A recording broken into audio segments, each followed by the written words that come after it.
Air embun tu pun boleh dibuat bersuci.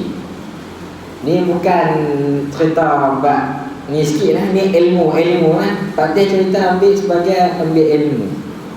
Air embun ni dia mengubah nak bagi pelik besar.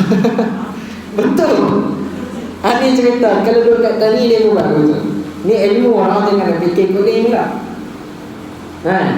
Ayat embun tu kan duduk kadang-kadang berjalur kan. Duduk kadang-kadang duduk sekali dengan sarang lama kecil-kecil sini tu kan.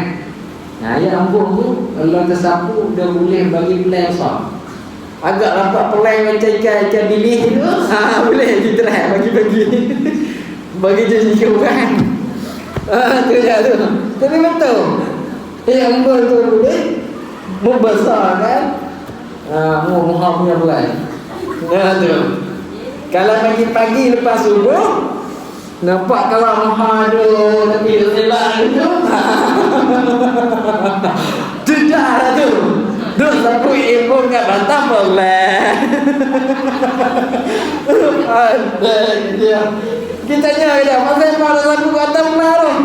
Boleh halu.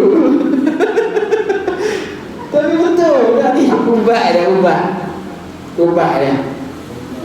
Maha Batam Pelai kena jaga. Kena jaga Batam Pelai. Pelai-pelai ni pun Batam pun. Saya tidur malam tak mau apa. Takkan siapa.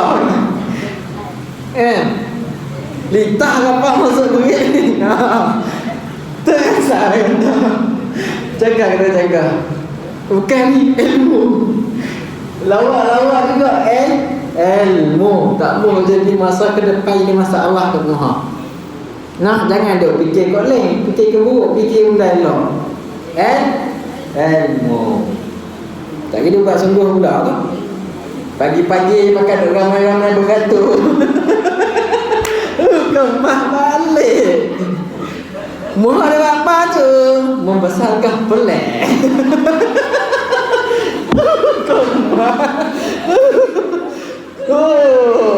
Ambil ilmu nak suci, nak membesarkan pelik. Aduh, tapi betul tu ubat dah. Agak nampak tu macam curut-curut. Nampak curut-curut tu kan. Agak nampak tak berapa nak macul sikit tu. Tapi yang tu tak ada orang tu duduk belakang pokok sawit tu.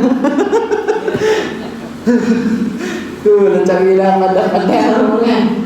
Ada pokok tu kawan tidur. Tengok kan tak ada orang tu. Selak yang dekat kan tu. Kemah.